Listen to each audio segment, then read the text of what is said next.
You ask Tiger to calculate. This deals with linear inequalities with one unknown. The final result is v equal or smaller than 2. Let's solve it step by step. Group all constants on the right side of the inequality. Add 7 to both sides.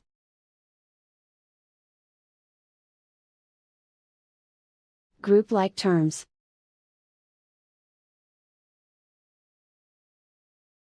Simplify the arithmetic.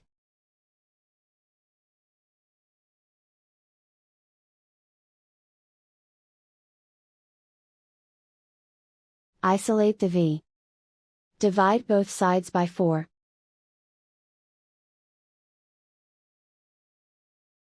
Simplify the fraction.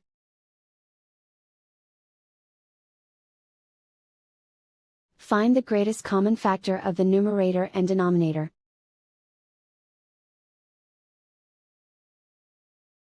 Factor out and cancel the greatest common factor.